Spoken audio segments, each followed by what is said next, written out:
My world has been burning since I was a child. Why should this one be any different?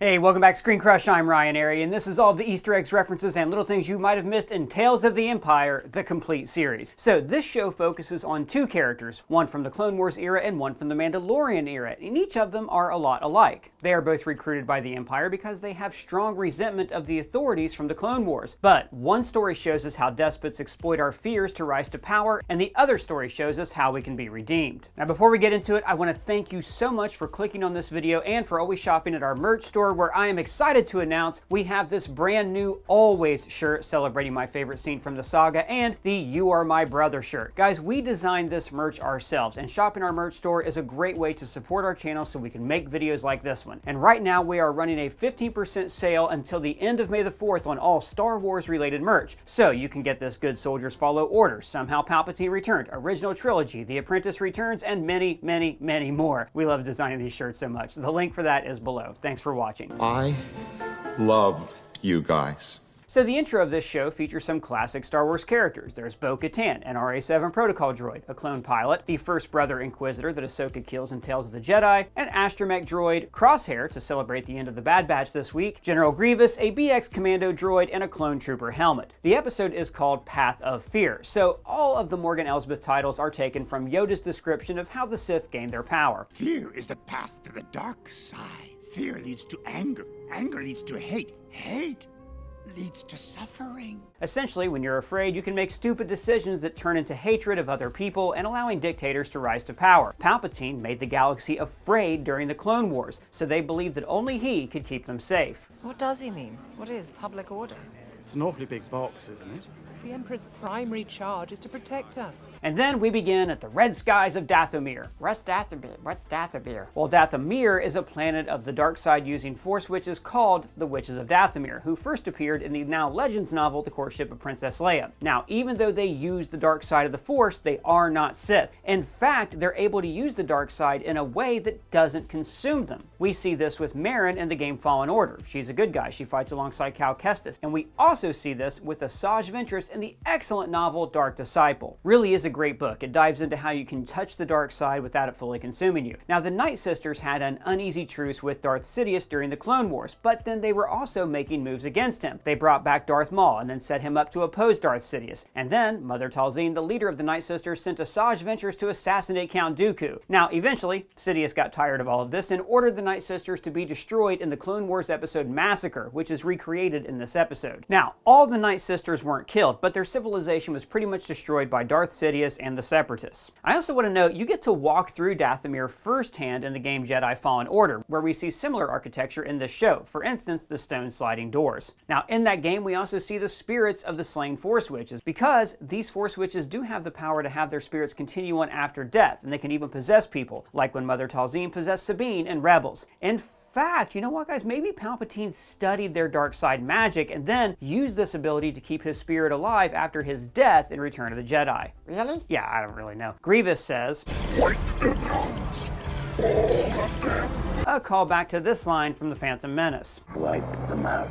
All of them. When Morgan enchants these signs, we see them glow with witch runes, just like the runes we see here in the episode Massacre. Wait, so who's Morgan again? So Morgan Elsbeth is the magistrate that we met in season 2 of The Mandalorian, and she was the main villain of the show Ahsoka. Her whole deal in these shows is that she's loyal to Thrawn and she's trying to bring him back from another galaxy. And this is the first time we're actually learning her backstory with Thrawn. And frankly, I think this makes Ahsoka a much better show. So her mother duels Grievous, but then he gets her with that tricky third arm pulling an Arya. With BX commando droids chasing down her people, Morgan hides and she's rescued by the Mountain Clan. Now, this is a sect of the Force Witches that appeared in the novel Courtship of Princess Leia, but we've never seen them in the original series before. Apparently, while the Valley Witches draw their power from the dark side, the Mountain Sisters draw their magic from the light side of the Force. They are more passive, preferring to redirect their opponents rather than attack them head on. In this episode, the Mountain Sisters offer Morgan a new way of life, which she rejects in favor of revenge. So this is the mirror opposite of Barriss Offee's path. She's immediately offered a place on the dark side of the Force, just like how Morgan is offered a place on the light side of the Force. But then gradually, Barriss finds out the dark side's not really for her, while Morgan fully embraces the evil of the Empire. At the Mountain Clan, Morgan's face markings fade away.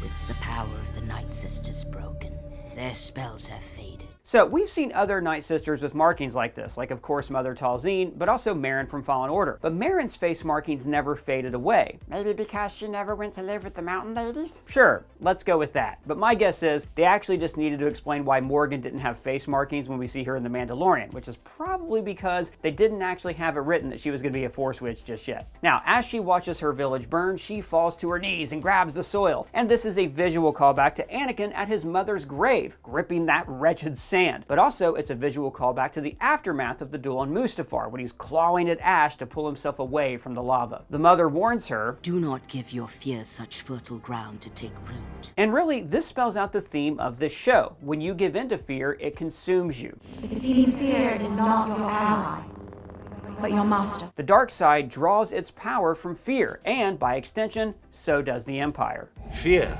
will keep the local systems in line. Fear of this battle station. In the Mountain Temple, these stone doors slide open, just like the doors we see in the Jedi Fallen Order Dathomir Mountain levels. And the architecture and design that we see in this show are also very similar to the game. Morgan uses fear to influence the younger Mountain Sisters, which really just takes them out of their comfort zones. They are not natural fighters, they haven't been trained, and by giving in to fear, they make themselves vulnerable and they are destroyed. When the droid dropship comes in, they are easily overwhelmed until the mother teleports in and blasts them all. We have seen Force magic been used to teleport before. Merrin does it all the time in the game Fallen Order, and actually during our Ahsoka coverage I theorized that this teleportation was a kind of mini hyperspace travel. After the death of Nolly, the mother tells Morgan, It appears your path is set, Morgan Elsbeth. which calls back to another Yoda quote about the dark side. Once you start down the dark path, forever will it dominate your destiny. Now, as we'll see, this is true for Morgan, but not necessarily true for Barriss Offee. So, let's go to episode 2, Path of Anger, the next step in Yoda's dark side progression chart. Fear leads to anger. In this episode, we see Morgan's simmering anger toward the Separatists, but also the people of Corvus become very angry at her, and everybody is able to use their rage to dig themselves into a deeper hole that will cause suffering. We begin with the shot of 2 Venator-class Star Destroyers from the Clone Wars, joined by a brand new Imperial Star Destroyer flying over Coruscant. Now, we actually just saw a similar visual employed in the Bad Batch finale, with Star Destroyers flying over the circular view of Mount Tantus, and all of this feels like they're rhyming with the opening shot of The Force Awakens. Morgan Elsbeth is now the Magistrate of Corvus, a position she was able to take because she took advantage of the people's fears and their greed to become more prosperous. But you promised us work and prosperity. She has designed these new TIE Defenders, which first appeared in the PC game Star Wars TIE Fighter, basically is a way to level the playing field with X-Wings. As Morgan says here, TIE Fighters do not have shields, which in video games makes them a little bit too easy to destroy. But TIE Defenders were far more advanced in many other ways, like she details here. These designs allow for increased maneuverability and lower fuel consumption. In the novels, Thrawn is a huge proponent of the TIE Defender program, because he sees these fighters as essential to the survival of the Empire. He enters a budget battle with Orson Krennic, who is in charge of building Project Stardust, you know, the Death Star. In fact, Thrawn builds a TIE Defender factory on Lothal in the show Rebels, but after the Rebels destroyed the refinery on Lothal in Season 4, the Empire completely abandoned the TIE Defender program to put all funding toward the Death Star. The irony is that the Death Star was destroyed by small fighters. If the Empire would have had shielded TIE Defenders at the Battle of Yavin, the Empire probably would have won. Morgan is trying to get the Empire to invest in her ideas, and so she can bring jobs to planet Corvus, the planet that we first saw her ruling in Season 2 of The Mandalorian. But Moff Isdane is not interested in helping her, he just wants to use her for his own political advancement. Our interest was never in your plans. These fertile systems, however, now those are interesting. But then we meet Captain Paleon. Who's that? Well, Paleon was the Imperial commander attached to Thrawn in the original Heir to the Empire novels, and we saw him live action here in The Mandalorian Season 3. But that strength must not be wasted. Grand Admiral Thrawn's return will herald in the reemergence of our military. Now, in this show, he fulfills a similar role to the novel, scouting ahead for Thrawn and determining if Morgan is actually the real deal that could help them out. Forgive the theatrics, but we had to make sure you were capable of handling yourself. Morgan takes her ship back to Corvus, the same ship, by the way, that she has in the show Ahsoka. When she lands, we see an Aqualish, a Rodian, and later a Celestin who's really let himself go. She is greeted by Wing, who we also first met in The Mandalorian Chapter 13, the Jedi. He's the guy who takes over Corvus after Morgan is arrested. Wing and the others are angry at her. They're in open rebellion when she is attacked by Rook, a Nogri Death Commander. So the Nogri go all the way back to the Heir to the Empire novels. They were the Empire's original badass assassins. And Rook also appeared in the show Rebels, but he looks way way, way better here, animated in the Clone Wars style and not the kiddie style of Star Wars Rebels. And get this, he is voiced by Willow himself, Warwick Davis, who of course also played Wicket the Ewok. Now Morgan fights him with the same Beskar spear she used against Ahsoka in The Mandalorian. It even makes the same sound as she fights.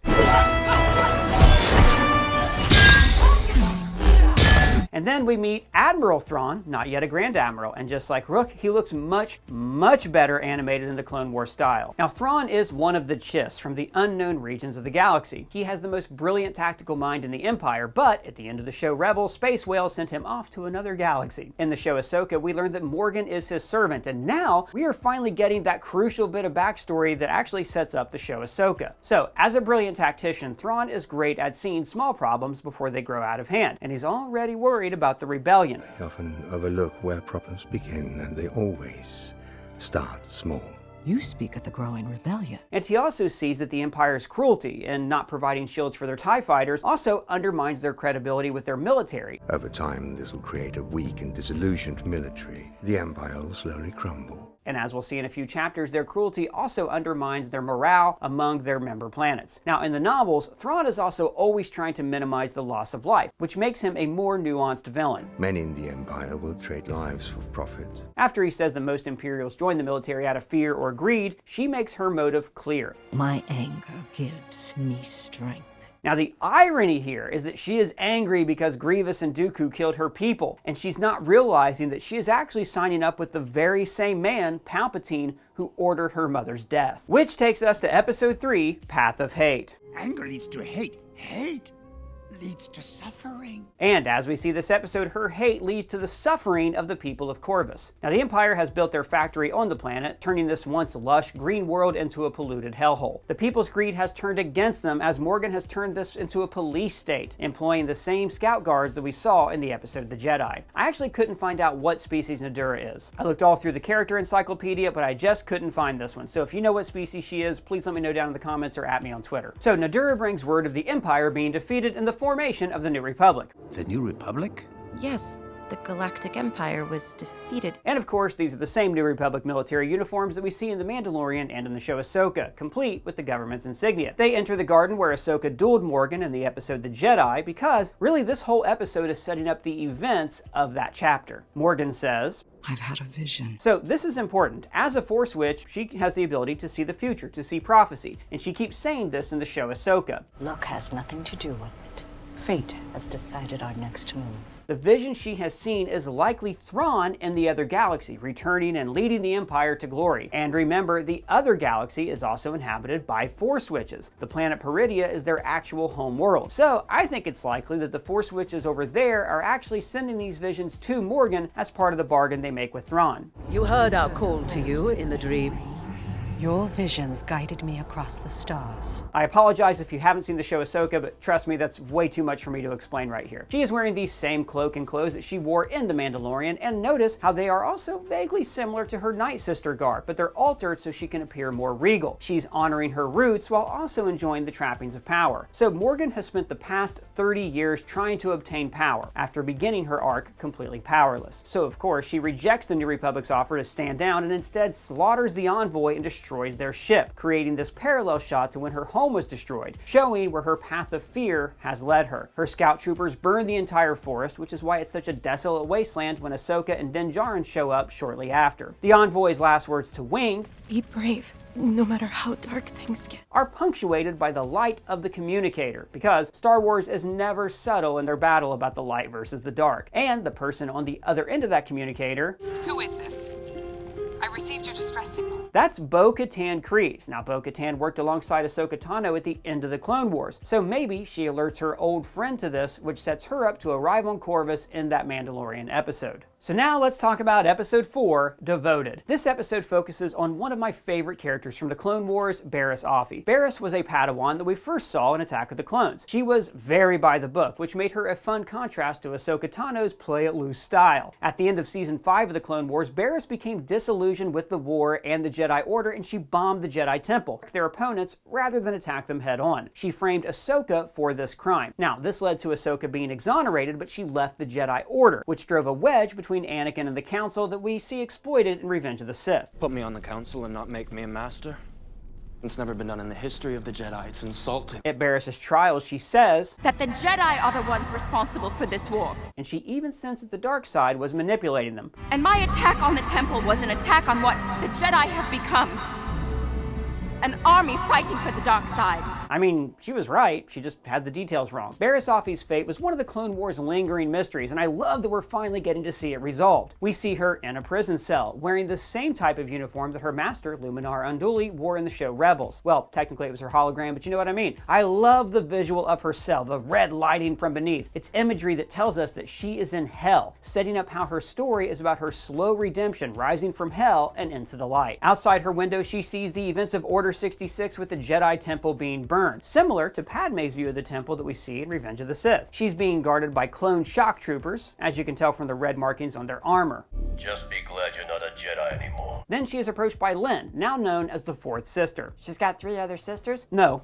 Well, actually, maybe. I don't know. I don't actually know. So, after the Emperor destroyed the Jedi, he recruited some Force users to become Sith Inquisitors. Now, these are not like full-fledged Sith users, but they are dark side users who can hunt down Jedi Knights. We saw them in the show Rebels and Obi-Wan and in the Fallen Order games. Now, in Fallen Order, we actually see in a flashback a Padawan get tortured until she joins the Order as the second sister. Now, most Inquisitors are former Jedi or Force users who were rejected by the Jedi, and the Empire has found some way to exploit their anger and resentment. For instance, the sister Reva in Obi-Wan was angry at Anakin for killing all of her friends, so the Empire used her anger to make her a dark side apprentice. Now, this fourth sister first appeared in the show Obi-Wan Kenobi, but we never saw her in Rebels, which takes place after that show. And now this show is telling us why she never appeared in Rebels. So Lynn is interested in Barriss because at her trial, she called the Jedi traitors. So this is now the lie that Palpatine is selling the galaxy after Revenge of the Sith. The Jedi tried to assassinate Chancellor Palpatine. This is when the Emperor enters into a decades-long propaganda war where the galaxy actually comes to believe that the Jedi were murderers who caused the Clone Wars, and that the Force wasn't even real. I've seen a lot of strange stuff, but I've never seen anything to make me believe there's one all-powerful force controlling everything. Lynn undoes her cuffs, kind of calling back to this. You'll no longer need those.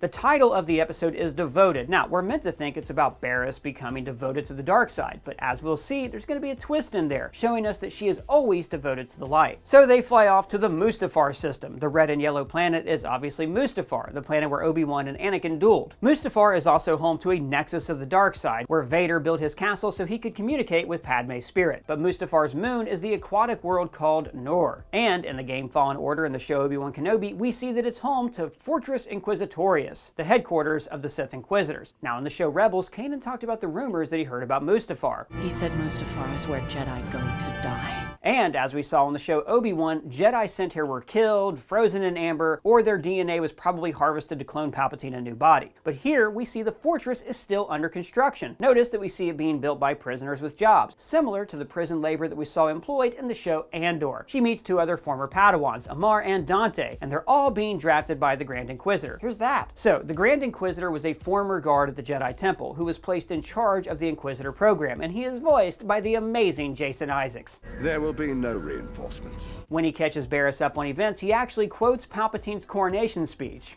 The Republic has been reorganized into the first Galactic Empire! After Amar tries to leave, the Inquisitor shows the former Padawans his bloody Kyber crystal, and the message here is clear. Cake or death. He takes them into a room with lightsabers of fallen Jedi. Now, in the Darth Vader comics, we saw the Empire hold a public incineration of Jedi sabers outside their old temple. So, most sabers were destroyed the day after Order 66. But these sabers must have been taken from Jedi that were fighting away from Coruscant, or that had been hunted down by the Inquisitors. Barriss naturally gravitates toward this green one, which matches the color used by her former master, Luminar Unduli, who we first saw with Barriss in Attack of the Clones. The Inquisitor tests her prowess by not attacking her, preferring to pull a Pai Mei from Kill Bill 2. Now, ordinarily, I would say this is like a Jedi defense maneuver, trying to redirect energy instead of charging ahead, like Morgan Elsbeth charges ahead in Episode 1. But what he's really trying to do here is to piss her off to see if she can draw strength from her anger. This is the same technique the Emperor did to Luke and Jedi, trying to irritate him so much that Luke would finally lash out and use the dark side. Strike me down with it. Give in to your anger. Also, I just want to point out how all of the doors have a triangular shape. Now, we saw triangular designs on the Star Destroyer bridges in the original trilogy, and in Rebels, we saw that Sith holocrons are also shaped like pyramids, as was the Sith Wayfinder in Rise of Skywalker. Pyramids and triangles are always associated with the Sith because there can only ever be one Sith Lord at the top of the pyramid. After Barriss force chokes the Grand Inquisitor, she's forced to duel Dante for a spot on the team. It's a pretty Joker move. There's only one spot open right now, so we're gonna have tryouts.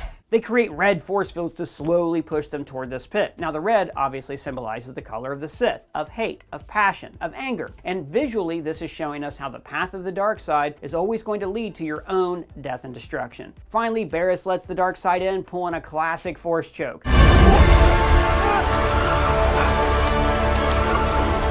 which gets her a spot on the squad. We also see the first brother that Ahsoka ends up killing in Tales of the Jedi, and also Merrick, the walking fart that was killed in the show Ahsoka.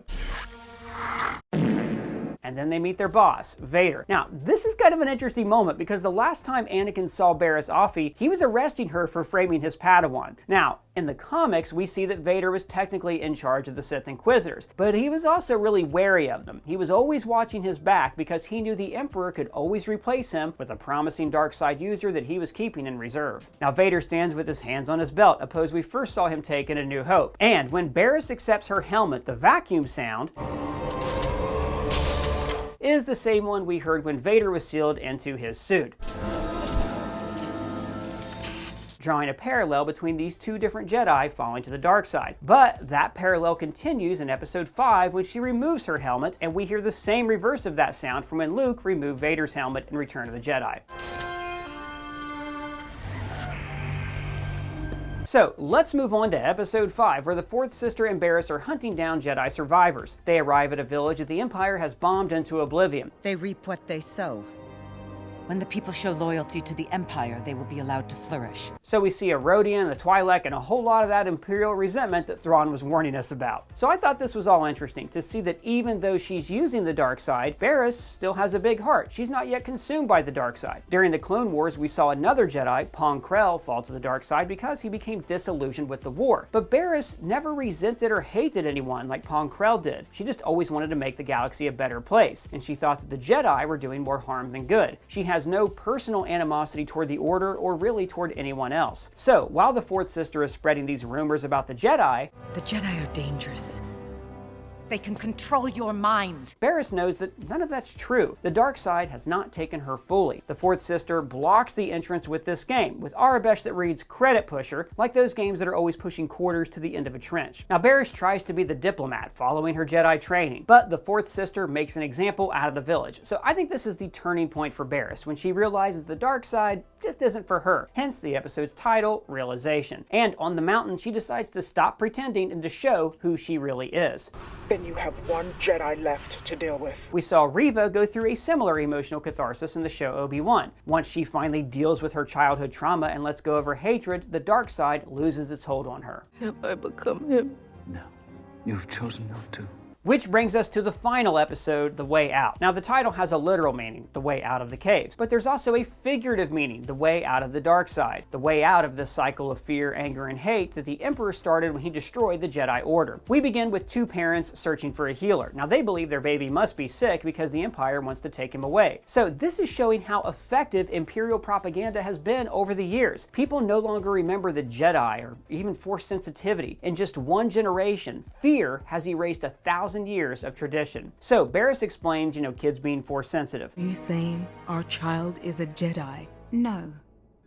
But your child, according to the old ways of the Jedi, has within him the potential. Now, as we see in The Bad Batch Season 3 and in Rebels, the Empire kidnaps Force-sensitive children, either to raise them up to be Inquisitors or to harvest their DNA for Palpatine's new clone body. So I love that we're getting this look at a pacifist Barriss Offee. She no longer has a lightsaber, and she is using her Jedi abilities to heal, kind of like Rey used the Force to heal in Rise of Skywalker. She tells the others, the coordinates are in the ship's computer.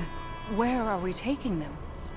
to see an old friend. Now I think the friend she's referring to here is her former best friend, Ahsoka Tano, who at this time would have been helping to form the rebellion. As we saw in the show Obi-Wan, there was a secret route called the Path that led different Jedi to safety. And in the Jedi Survivor video game, we see that Cal Kestis actually founded the Path and that it leads to a secret planet called Tanalorr that the Empire could never reach. So there's just a whole planet of Jedi and Force-sensitive people out there waiting for some rider to exploit them? Yeah, I guess there is. So then Barriss' story comes full circle. She refuses to attack the fourth sister, keeping her arms to the side like the Grand Inquisitor did when he was trying to turn her to the dark side. Except now, she is redirecting the fourth sister's hate instead of trying to draw out her hate and frustration. This is a way of her showing Lynn that her hate is a wasted emotion. Now the ice caves become a kind of hall of mirrors, similar to the dark side cave where Rey had her vision in The Last Jedi that was promptly undone in Rise of Skywalker by the stupidest reveal ever. Because you're a Palpatine. But here, this is really cool. It's making Lynn confront herself. She's confronting her own hatred, her own fear, and most importantly, her own decisions. And then Lynn accidentally kills Barriss, and she is shocked by what she has done. I mean, she has spent years killing Jedi that fought back, buying into the lie that they're vermin who deserve to die. But Barriss didn't try to fight. She was loving and accepting, and her final act isn't hatred, but forgiveness. I forgive you. This shows Lynn the way out of the dark side, compassion and mercy. So I love that Barriss Offee died redeeming a fallen Jedi. It brings her story full circle. And also remember, this is how Luke ultimately defeated Darth Vader, by refusing to fight and forcing him to see his enemy as a person. He beat Vader by redeeming him. I'll never turn to the dark side.